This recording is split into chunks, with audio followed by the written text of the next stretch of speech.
जम्मू कश्मीर का 2024 का 5 दिन का असेंबली का सेशन एक पुरजोश ड्रामा था जो शोर शराबा और अहम ताकतवर तकरीरों से भरा हुआ था।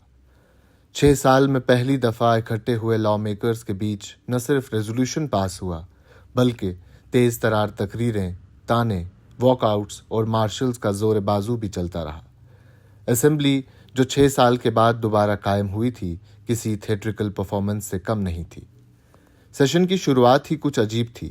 2019 में जब जम्मू कश्मीर की खास हैसियत ख़त्म कर दी गई और उसके बाद ये पहला सेशन था, इसीलिए शायद ये अपने आप में ही एक अहम हैसियत रखता था। जहां एक तरफ treasury benches Jammu Kashmir national conference और दूसरी तरफ ऑपोजिशन भारतीय जनता पार्टी के बीच तेज तरार बहस व तकरार थी, वहीं दूसरी तरफ कांग्रेस अपनी खामोशी में समाप्त कर गई थी। 4 नवंबर 2024 को जब स्पीकर के लिए अब्दुल रहीम राठिर को नामजद किया गया, उसके बाद सेशन ने अपना पहला तकरार देखा जब पीपल्स डेमोक्रेटिक पार्टी के वहीदुर रहमान पर्रा ने एक रेजोल्यूशन पेश किया और पहले ही दिन हॉल में हल्ला गुल्ला मच गया। बीजेपी ने इस रेजोल्यूशन को एंटी नेशनल करार दिया और बाद में सेशन को मुलतवी कर दिया गया।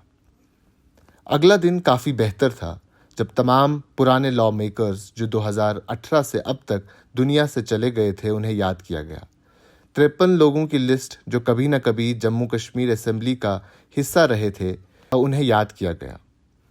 कई लीडर्स ने यह भी कहा कि पहली बार ऑबिचुरी रेफरेंस में इतनी लंबी लिस्ट देखने को मिल रही है। यहाँ ये बात बतानी भी ज़रूरी है कि एक वक्त जम्मू कश्मीर में 2 हाउस हुआ करते थे, जम्मू कश्मीर लेजिस्लेटिव असेंबली और जम्मू कश्मीर लेजिस्लेटिव काउंसिल। लेकिन 2019 में जब जम्मू कश्मीर को स्टेट से यूनियन टेरिटरी में डाउनग्रेड किया गया, उसके बाद से जम्मू कश्मीर में महज जम्मू कश्मीर लेजिस्लेटिव असेंबली बाकी है। तीसरे दिन 6 नवंबर को deputy chief minister Surendra Chaudhary ने एक रेजोल्यूशन पेश किया जिसमें स्पेशल स्टेटस की हिफाजत और ख़ास हैसियत की बहाली का मुतालबा किया गया। जैसे ही रेजोल्यूशन पेश हुआ, हॉल में शोर मच गया। नेशनल कॉन्फ्रेंस के मेंबर्स ने पास द रेजोल्यूशन का नारा लगाया, लेकिन बीजेपी ने उसे रोकने की पूरी कोशिश की। आखिरकार वॉइस वोट के जरिए रेजोल्यूशन पास हो गया, लेकिन हंगामे ने असेंबली का माहौल खराब कर दिया। बीजेपी के मेंबर्स ने स्पीकर अब्दुल रहीम राठिर का इस्तीफा मांगना शुरू कर दिया और शोर शराबा चलता रहा। उसके बाद स्पीकर ने सेशन को कुछ वक्त के लिए एडजर्न कर दिया। जब सेशन दोबारा शुरू हुआ तो प्रोटेस्ट ने तेज रफ्तारी अपनाई और बीजेपी ने स्पीकर पर जम्मू कश्मीर नेशनल कॉन्फ्रेंस का एजेंडा आगे बढ़ाने का इल्जाम लगाया। कांग्रेस ने रेजोल्यूशन का सपोर्ट तो किया, लेकिन अपने 2019 के वर्किंग कमेटी के रेजोल्यूशन को याद करते हुए कहा कि स्टेटहुड सबसे ज्यादा जरूरी है। जम्मू कश्मीर प्रदेश कांग्रेस कमेटी के चीफ तारिक हमीद कर्रा ने कहा, हम उन हकूक की बहाली चाहते हैं जो हमसे जबरदस्ती और गैर जमहूरी तौर पर छीन लिए गए। Peoples Democratic Party, People's Conference और कुछ इंडिपेंडेंट्स ने भी रेजोल्यूशन के हक में वोट दिया, लेकिन हॉल के बाहर रेजोल्यूशन में इस्तेमाल किए अल्फाज को मबहम और कमज़ोर बताया। 7 नवंबर 2024 को जम्मू कश्मीर असेंबली में एक बार फिर हंगामा देखने को मिला। इस दिन अवामी इत्तेहाद पार्टी के एमएलए खुर्शीद अहमद शेख ने दफ़ा 370 की रेस्टोरेशन और पॉलिटिकल प्रिजनर्स की बहाली की डिमांड करते हुए एक बैनर उठाया, जो भारतीय जनता पार्टी मेंबर्स के लिए प्रोटेस्ट का सबब बन गया।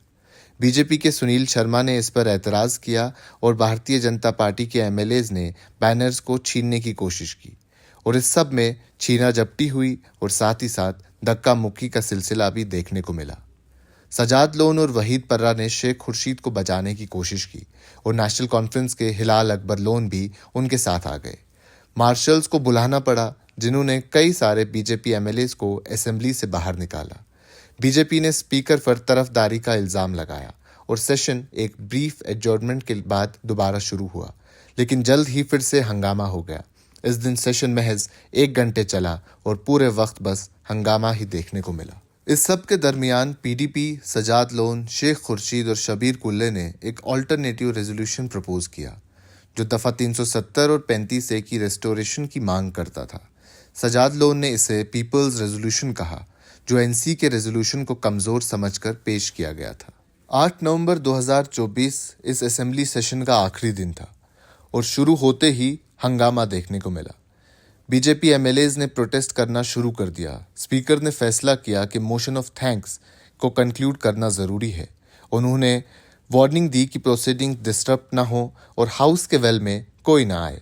स्ट्रिक्ट ऑर्डर दिए हैं, वायलेशन से बचें, उन्होंने कहा। बीजेपी के मेंबर्स ने ट्राई कलर पहने हुए थे और सेशन शुरू होते ही प्रोटेस्ट होने लगे। जम्मू कश्मीर नेशनल कॉन्फ्रेंस के जावेद बेग को एलजी की स्पीच पे मोशन ऑफ थैंक्स देने के लिए कहा गया और बीजेपी के मेंबर्स कंटिन्यूसली प्रोटेस्ट करने लगे, साथ ही साथ असेंबली के वेल में जाने लगे। स्पीकर ने मार्शल्स को ऑर्डर दिया कि इन मेंबर्स को बाहर निकाला जाए। सबसे पहले अवामी इत्तेहाद पार्टी के एमएलए शेख खुर्शीद को बाहर निकाला गया और उसके बाद कई सारे बीजेपी एमएलएज को मार्शल्स ने बाहर निकाला और कुछ ही मिनट में बीजेपी के बाकी मेंबर्स जो प्रोटेस्ट कर रहे थे वो प्रोटेस्ट करते हुए वॉकआउट किया और असेंबली से बाहर निकल गए। उसके बाद असेंबली कंपाउंड में बाहर जाके प्रोटेस्ट करने लगे, लेकिन उसके बाद असेंबली में दूसरे दिन के अलावा पहली बार हाउस में ऑर्डर दिखाई दिया। उसके बाद स्पीकर अब्दुल रहीम राठौर ने अनाउंस किया कि कई सारे मेंबर्स को बोलना है, इसलिए हाउस 2 सिटिंग्स तक चलेगा और पहली बार इस सेशन में हाउस शाम के 7 बजे तक चलता रहा। उसके बाद एलजी की स्पीच पर मोशन ऑफ थैंक्स देते हुए कई सारे जो असेंबली के मेंबर्स हैं उन्होंने अपनी तकरीरें शुरू की। पीडीपी के एमएलए रफीक नाइक ने कहा, क्या उस वक्त हम कश्मीरी मुसलमान नहीं थे जब यहाँ तकसीम हो, लोगों ने मजहब की बुनियाद पे मुल्क बनाया?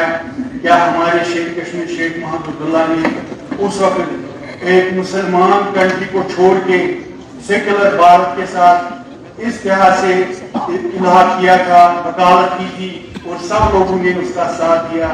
क्या बीजेपी वाले हमारे साथी वो दिन भूल गए जब पाकिस्तान से कबायली कश्मीर में आ गए तो यहाँ कश्मीर में अपने पंडित भाइयों सिख भाइयों की जान बचाने के लिए कितना खून उस वक्त निशावर किया? क्या अपना हक जो जमहूरियत में हमें दिया है, पार्लियामेंट में उस वक्त दिया है, पंडित जवाहरलाल नेहरू जी ने दिया, गांधी ने दिया, क्या वो गांधी जी की याद नहीं आती जब उसको कश्मीर में किरण दिखाई दी? क्या आप को अपने मसाइल उठाना भी आतंकवादी हो गए? ये हमें देशद्रोही कहते हैं, अलगाववादी। मैंने खुद नारे दिए और उसमें सैयद रशीद गिलानी का भी नाम था। मैंने उस वक्त उनका नाम सिर्फ इसलिए दिया था कि वो इस आगस्ट हाउस के मेंबर की ही बात है। क्या उनका नाम लेना भी एक एमएलए की हैसियत से आतंकवादी, अलगाववादी, पाकिस्तानी? कितनी देर तक हम कश्मीरी ये नारा सुनते हैं? जब कोई हक मांगते हैं ये बस एक ही लेवल लगता है, ये पाकिस्तानी है, ये आतंकवादी है, ये अलगाववादी। पता नहीं क्या तमाशा, क्या मुसलमान होना कोई गुनाह की बात है हिंदुस्तान में? क्या हम इस देश से प्यार नहीं करते? पता नहीं क्यों डरते हैं 370 की बात? ये कोई गुनाह की बात नहीं। सुप्रीम कोर्ट ने इसमें बेशक अपना फैसला किया है, लेकिन हमारे लिए रास्ते बंद नहीं किए, जद्दोजहद के रास्ते बंद नहीं किए। हम पाकिस्तान नहीं मांगते, इस देश से अलहदगी नहीं मांगते, कोई अलग मुल्क नहीं मांगते। हम वही मांगते हैं जिसका वादा पार्लियामेंट ने किया है, जिसका वादा उस वक्त पता नहीं क्या कौमी अड़चन उस वक्त रही, हम छोटे थे, पता नहीं कोई गलती होती है, कोई धारा रह गई तो सुप्रीम कोर्ट को मौका मिल गया उसको कलम करने का। मगर हम रोज मांगते रहेंगे, मगर मेहरबानी करके स्पीकर साहब इस हाउस को अगर चलाना है तो हर एक को मौका देना चाहिए। ये हुलड़बाजी, टेबल पे चढ़ना, इसका मतलब ये नहीं कि हमारी आवाज दबाएंगे। उनसे गुजारिश करता हूँ कि एक मीटिंग बुलाए प्लीज के अपने आला अधिकारियों के साथ जो हेड पोस्ट में होंगे बात, जिनके केस इतने ज्यादा स्ट्रांग, जो डायरेक्टली इन्वॉल्व नहीं है इसमें, उनके केस पे नजर से आएंगे। दूसरा पॉइंट जो मेरा है, रिजर्वेशन बात, हमारे जनरल कैटेगरी के लोग कहाँ जाएंगे? जब 8% लिस्ट निकला उसमें रिजर्वेशन ही सबको है, तो जनरल कैटेगरी के लोग कहाँ जाएंगे? दूसरी रिक्रूटमेंट कहते हमारे अस्पताल बिल्कुल खाली पड़े हैं, डॉक्टर से, पैरामेडिकल स्टाफ, स्कूल टीचर से खाली हैं, बिल्डिंगें हैं, ना कोई इंफ्रास्ट्रक्चर, ना कोई इक्विपमेंट है, ना कोई डॉक्टर। मेहरबानी करके हमारे जो ये मतलब बीवी जज्बात है, देखिए वो कह रहे हैं हमें बस ये आतंकवादी और पाकिस्तान का लेब उड़ाने में। पीपल्स कॉन्फ्रेंस के एमएलए सजाद गनी लोन ने कहा, पूरे हिंदुस्तान में मेजॉरिटेरियन ताकत दी हुई है to do away with your rights, but that's how it happened. But then what is the importance of this assembly? I believe the most important facet of this assembly is is that after 370 was taken away, abrogated, whatever was done on 5th August 2019, this is the first elected assemblage of the people of JNK. And it embodies the collective will of the people. What we do today will stay in history as a moral rejection or acceptance of 5 August 2019.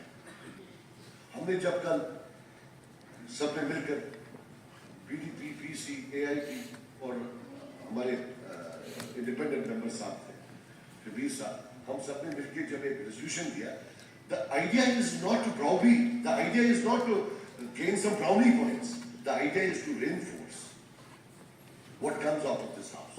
We felt that name Article 370, 35A was not in that. वो उस resolution में थे। हमें लगा कि 5 अगस्त 2019 जो कि काला दिन है उसका मेंशन किया, रीऑर्गेनाइजेशन एक्ट जिसके तहत सारे हमारे रूल्स खत्म किए गए उसका नाम था। और ये भी है कि हम कोई धोखा नहीं देना चाहते। यहाँ का रेजोल्यूशन 370 वापस नहीं ला सकता, 370 या पार्लियामेंट से आएगा या सुप्रीम कोर्ट से आएगा। I have not given up on Supreme Court because justice in all the countries goes through highs and lows.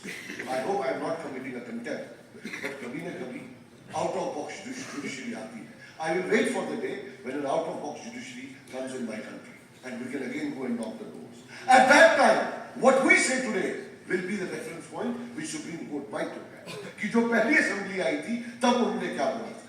How when they reacted to 5 August 2019. ये मेरी गुजारिश है, without any politics, you please reconsider, reinforce what comes out of the house. We will be writing history, we might know or not know it. और lastly, sir, जो police verification certificates हैं, it is a sword. ये यहाँ के बच्चों के लिए एक sword है। पूरे हिंदुस्तान में एक फर्द को पुलिस वेरिफिकेशन के लिए इन्वेस्टिगेट किया जाता है, यहाँ पूरे खानदान को किया जाता है। अगर चचेरे भाई के, ममेरे भाई के किसी हमसाया ने कुछ किया हो तो इसको भी पकड़ लेते हैं। सर मैं खुद विक्टिम रहा हूँ, मेरा खुद 5 साल पासपोर्ट बन रहा, मुझे पता ही पेन क्या है। अब प्रॉब्लम ये है कि पहले ये पासपोर्ट तक ही रहती थी, अब जिंदगी का कोई शोबा नहीं जिसमें उन्होंने इसको ऐड नहीं किया। और ये एक for our youths. Communist Party के एमएलए मोहम्मद यूसुफ तारिगामी ने कहा, उसको चैलेंज किया पहली सरकार ने ऑनरेबल सुप्रीम कोर्ट में, उन्होंने फैसला सुनाया जो मंजूर नहीं था गवर्नमेंट ऑफ इंडिया को, उनको अलग लेजिस्लेशन लाना पड़ा पार्लियामेंट के अंदर। और इसी वजह से एक सिटीजन हर हाल में उसने कभी ये हक, उसको इस हक से दस्तबरदार नहीं किया जा सकता कि वो अपनी राय रखे। राय बेशक औरों को मंजूर हो या ना हो, whether he is in minority or majority, even a single citizen has a right, legitimate right, जो कॉन्स्टिट्यूशनल हिस्ट्री ने गारंटी की है कि वो अपनी बात करे। 5 अगस्त तक 2019 370 एक कंटेक्स्ट है। क्या कंटेक्स्ट है? When the ruler of Jammu and Kashmir was, हदी अख्तियार था यहाँ के हाकिम को, महाराजा हरी सिंह साहब को, कि वो इस सल्तनत, इस हुकूमत के उस मुल्क के साथ या उस मुल्क के साथ अपना रिश्ता कायम करे।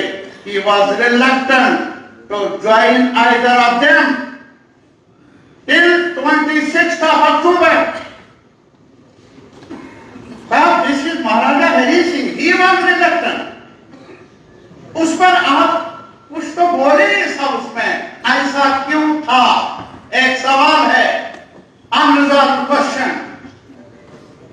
और ये भी सही है, बाद में जब रेडर्स आए तो उसके बाद ये सिलसिला शुरू हुआ और खुद महाराजा हरि सिंह साहब ने इस बारे में सिफारिश भी की है। We have special circumstances, and under special circumstances, certain special guarantees are required, जो बाद में political leadership of the country and political leadership of our state उनके negotiations में दूर हो गए। And that's why हमने जो इल्हाक किया, that is a negotiated through the instrument of negotiated settlement. 370 के बारे में कॉन्स्टिट्यूएंट असेंबली बनी, सारा काम क्या किया? तौसीक की, इल्हाक की। जबकि यूएनओ में भी बात चली थी, जबकि इंटरनेशनल फोरम में पाकिस्तान ने इस सवाल को उठाया और कहां से Constituent Assembly Jammu and Kashmir ने कहा, no we the people of Jammu and Kashmir reaffirm, हम अपना रिश्ता जोड़ते हैं यूनियन ऑफ इंडिया के साथ। क्या इन बाइयों को उस पर शक है? अगर आप रिसेंट हिस्ट्री की तरफ नजर डालेंगे, यूपी डिवाइड हुआ, बिहार डिवाइड हुआ, आंध्रा डिवाइड हुआ, क्लियरली कॉन्स्टिट्यूशन में लिखा गया है, whenever borders are changed in any state, क्या किया जाता है? असेंबली को रखकर। कहां है हमारी असेंबली? ताकि वहां के लोगों के ओपिनियन को खातिर में लाया जाए। असेंबली को पहले ही बंद किया गया और फिर कौन बना हमारा तर्जुमान? जम्मू का, कश्मीर का, लद्दाख का। One person who is unelected representative nominee of the government of India. और फिर आप हुकूमत की बात करते हो, हमें सबक पढ़ाते हो और हम कहेंगे हम हाथ उठाएंगे और आमीन कर लेंगे। तारीख आमीन ऐसा शहरी रहेगा नहीं। तारीख आमीन ऐसा सबक पढ़ा नहीं। मैं यही कहूंगा, मुझे ये मंजूर नहीं, ये फैसला मेरे लिए नहीं और मुझे कबूल नहीं। इस सेशन की आखिरी speech chief minister Omar Abdullah ने दी और अपनी तकरीर में उन्होंने कहा, पोस्टर उठाते हैं, उनको तो पहले अपने गिरेबान में झांक के देखना चाहिए कि उन्होंने यहां इस हाउस में क्या किया था जब वो पिछली बार यहां पे थे। बड़ा आसान है 370 के हवाले से अब बात करना। जब बचाने का मौका था तब क्या किया? जब रोकने का मौका था तब क्या किया? तब तो मिली भगत थी इन लोगों के साथ। तब तो हुकूमत चलाने के लिए ये कॉम्प्रोमाइज लफ्ज इस्तेमाल करते हैं। कॉम्प्रोमाइज करना कोई इनसे सीखे। अब हमारे रेजोल्यूशन के हवाले से बात आती है, कहते हैं कि this resolution is a compromise. कहां का कॉम्प्रोमाइज था? पहले दिन तो इसी रेजोल्यूशन को लेके ये सब टेबल थपथपा रहे थे। चलिए, अगर उस वक्त माहौल में और गर्मी में एहसास नहीं हुआ, 10-15 मिनट के बाद तो पढ़ा होगा। मुझे गले लगने आए मेरे चेंबर में, मुझे शुक्रिया और मुबारक किया, तब तक तो पढ़ा होगा। मैं मानता हूं जब यहां हाथ में हिला रहे थे तब शायद पढ़ा नहीं था, लेकिन हाउस एडजर्न होने के बाद जब बाहर आए तब तक तो पढ़ लिया होता। लेकिन मुझे गले लगे, मुझे मुबारकबाद किया, कहा कि ये हिस्टोरिक है। पता नहीं 10-15 मिनट में हिस्टोरिक कॉम्प्रोमाइज कैसे बना? जब ऐसा रेजोल्यूशन लाना जो फटाफट मरकज रद्दी की टोकरी में फेंके, ये तो कोई भी बेवकूफ कर सकता है। इसमें कौन सी अकलमंदी है? मैं अभी 2 जुमले कागज पे लिख लूंगा, आपसे पढ़वा लूंगा, 5 मिनट नहीं लगेंगे ना उसको नजरअंदाज करने में। लेकिन एक ऐसा रेजोल्यूशन इस हाउस से पास कराना जिससे लोगों के जज्बातों की तर्जुमानी हो पाए, जिससे कि दुनिया को यह पता चले कि 5 अगस्त 2019 के फैसले में हमारी राय नहीं ली गई, हमारी मंजूरी इसमें शामिल नहीं थी, और हम चाहते हैं कि जम्मू कश्मीर को अपना खसूसी दर्जा वापस मिले, और वो रेजोल्यूशन फौरी तौर मरकज से रिजेक्ट हो ना पाए। मैं तो कहता हूं इससे ज्यादा अकलमंदी का सबूत आपको क्या चाहिए? अगर हमने ऐसा रेजोल्यूशन लाया होता जो फटाफट रिजेक्ट होता, जिन लोगों के इशारों पे अब ये शोर कर रहे हैं वो कहते देखो इस हाउस का कोई मतलब ही नहीं है, इस हाउस की तौहीन हुई और ये लोग खामोश रहे। Jammu Kashmir assembly is powerless. बेहतर है ये लोग घर जाके बैठे, इनका कोई मतलब ही नहीं। सेशन कंक्लूड हुआ और उसके बाद स्पीकर ने इस सेशन को हिस्टोरिक कहा और कहा कि इस छोटे से सेशन में काफी बड़े फैसले लिए गए हैं। इस सब में हम आपको ये भी बता दें कि प्राइम मिनिस्टर नरेंद्र मोदी ने अक्सर अपनी तकरीरों में 370 को अपनी सबसे बड़ी कामयाबी बताया है और इस बार भी महाराष्ट्र इलेक्शन के दौरान उन्होंने 370 का जिक्र कई बार किया और ये भी कहा कि किस तरीके से भारतीय जनता पार्टी के एमएलएज ने जम्मू कश्मीर असेंबली में 370 के हक में जो रेजोल्यूशन लाया गया उसे रिफ्यूज किया और उन्हें किस तरीके से असेंबली से निकाला गया। इस फैसले के खिलाफ है। अभी जम्मू कश्मीर में चुनाव हुए थे, वहां कांग्रेस गठबंधन को सरकार बनाने का मौका मिला। सरकार बनाते ही जैसे ही ये लोग विधानसभा में गए, इन्होंने 370 को फिर से लागू करने का प्रस्ताव पास कर दिया। जरा कांग्रेस वालों को पूछिए, ये 370 के पीछे इतना प्यार क्यों है उनको? हमें जम्मू कश्मीर से प्यार है, उन्हें 370 से प्यार है। आप मुझे बताइए, जब से जम्मू कश्मीर से 370 हटा, आप मुझे बताइए वहां आतंकवाद की कमर टूटी कि नहीं टूटी? लाल चौक में तिरंगा फहराया कि नहीं फहराया? लाल चौक में लोगों ने दिवाली मनाई कि नहीं मनाई? वहां अलगाववादी अलग थलग पड़ गए कि नहीं पड़ गए? इतना ही नहीं, कश्मीर में विकास को नई गति मिली। अब तक पाकिस्तान पूरी दुनिया में घूम घूम कर 370 बहाल करने की मांग कर रहा था, कोई उसकी सुनने वाला नहीं था। लेकिन अब कांग्रेस ने पाकिस्तान का एजेंडा जम्मू कश्मीर विधानसभा के भीतर चला दिया है। क्या कोई भी देशभक्त, कोई भी मेरा मराठी मानुस ऐसी कांग्रेस को माफ कर सकता है क्या? मुझे पूरी ताकत से हाथ ऊपर करके जवाब दीजिए, ऐसी कांग्रेस को माफ कर सकते हैं क्या? ऐसी कांग्रेस को माफ कर सकते हैं क्या? ऐसी कांग्रेस को सजा दोगे कि नहीं दोगे? इस चुनाव में उनको पराजित करोगे कि नहीं करोगे? उनको सबक सिखाओगे कि नहीं सिखाओगे? कांग्रेस वाले जरा देख लो, ये महाराष्ट्र के स्वाभिमानियों की धरती है। महाराष्ट्र ये देश पर मर मिटने वालों की धरती है।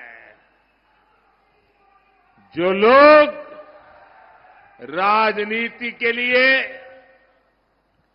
इस स्वाभिमान से समझौता कर रहे हैं, जो लोग बाला साहब ठाकरे की विरासत के साथ धोखा कर रहे हैं, उन्हें महाराष्ट्र के लोग जरूर सबक सिखाएंगे। जम्मू कश्मीर असेंबली की इस रिपोर्ट में इतना ही। बाकी तमाम खबरों के लिए आप बने रहें कश्मीर लाइव के साथ।